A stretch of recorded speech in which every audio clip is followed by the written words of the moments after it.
Hola mis queridos egiptófilos, os habla Marta Pérez para Egiptología para Todos y os voy a hablar sobre Ajetatón, la capital de Akenatón. A pesar del empeño por borrar de la historia todo lo referente a Akenatón y su época y a aniquilar gran parte de su obra, ha logrado sobrevivir al templo y a la destrucción parte de Ajetatón, la ciudad del horizonte de Atón. Entre el año 4 y 6 de su reinado, Ajenatón decidió cambiar la capital del reino a un nuevo emplazamiento al que no llegaran las influencias de los sacerdotes de Amón.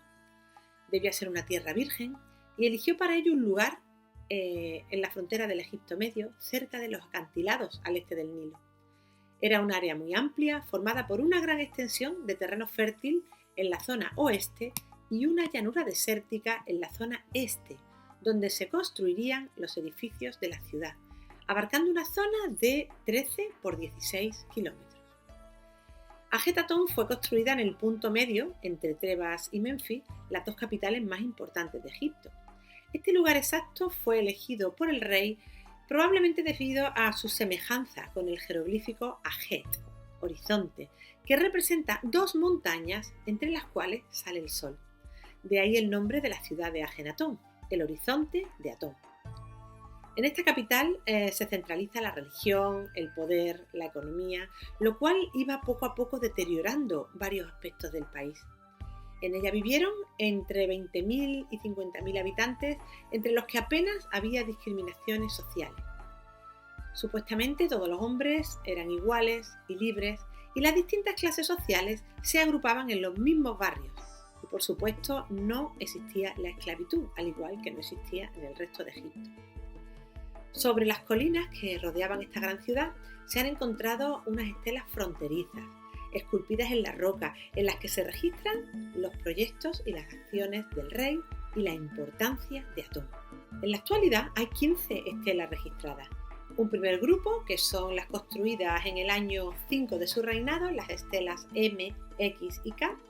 Un segundo grupo, erigidas el año 6 de su reinado, que son las estelas J, L, N, P, Q, R, S, U y V en el este y A, P y F en el oeste.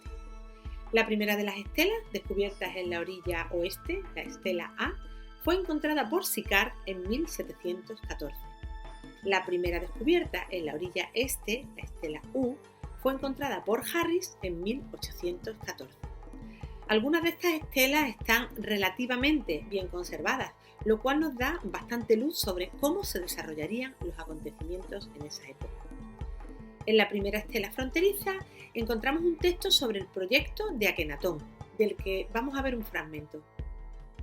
En Aketatón, en este lugar, construiré la casa de Atón, para el Atón, mi padre. Y en Aketatón, en este lugar, construiré para mí mismo la residencia del faraón. En otra de las estelas, el faraón escribe su última voluntad. Si dentro de muchos años muriese en alguna ciudad del norte, del sur, el oeste o el este, me traerán y se hará mi enterramiento en Ajetatón. Estas estelas reproducen el gran templo de Atón y tienen como foco la unión de las líneas imaginarias que confluyen en la tumba del rey. Dicha tumba representa el lugar de renacimiento de Atón.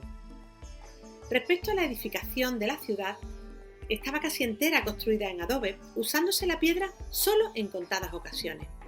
Era una ciudad muy rica, con numerosos pozos de agua, jardines, tierras de cultivo por todas partes. Esta riqueza se debía a la desviación del dinero de los templos de Amón a Ajetatón.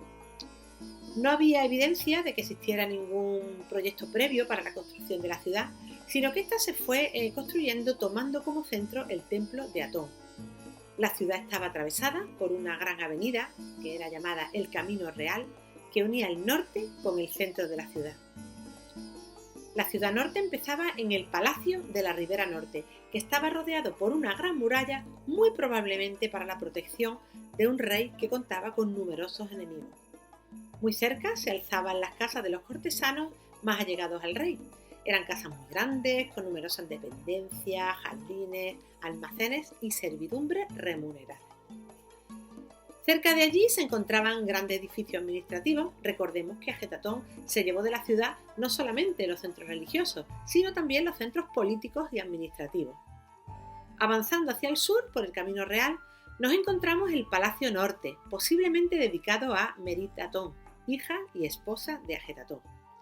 Estaba decorado muy ricamente, con escenas de la naturaleza, y en su interior vivían numerosas especies animales. Sería probablemente la que albergaría el jardín botánico o lo que se puede considerar el primer museo natural de la historia según Pyrens. A continuación, justo antes de entrar en el centro, se encontraba el barrio norte, donde vivía el grueso de la población. Aunque hay que destacar que, aunque las casas variaban en tamaño y ornamentación, no se hacían muchas distinciones sociales entre sus habitantes. En este barrio se encontró el taller de Thutmose, el escultor del famoso busto de Nefertiti. Al final del Camino Real se encontraba el barrio central o ciudad central. Como edificio principal destacaba el Gran Templo de Atón, orientado de oeste a este. Su parte central estaba al aire libre, pudiendo encontrar una construcción de piedra llamada Per Ay, la Casa de la Alegría, y un conjunto de patios que formaban el Gem Atón o Atón ha sido hallado. Había allí una sala con 365 altares de piedra para las ofrendas de cada día del año. Y dentro del recinto del templo existía también una piedra benben a imitación de la del templo de Heliópolis. El otro edificio principal en el centro de la ciudad era el Gran Palacio, que consta de una serie de patios, de salas hipóstilas, formando los departamentos estatales, los alojamientos de la servidumbre y las salas de la coronación. Todo ello construido en piedra de diferentes clases y alabastros, barro pintado al estilo del arte amárnico.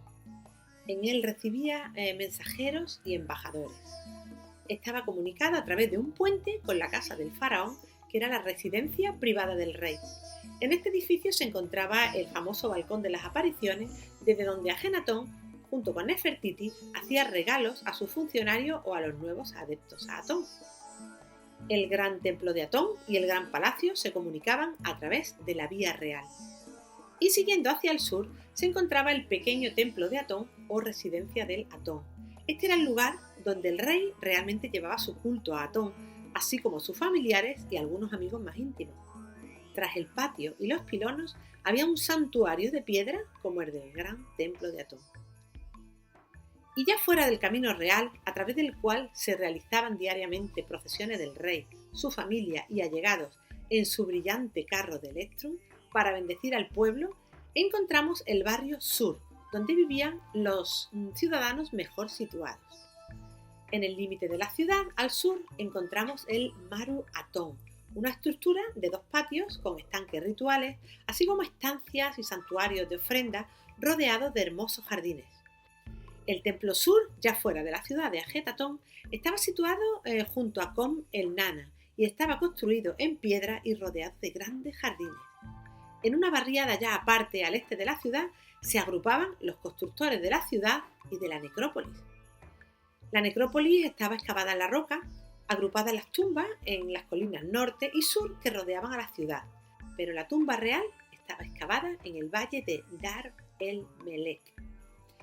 El nombre de la ciudad de Ajetatón, el horizonte de Atón, puede dar lugar a pensar que no era considerada una ciudad en sí, sino un gran templo de Atón.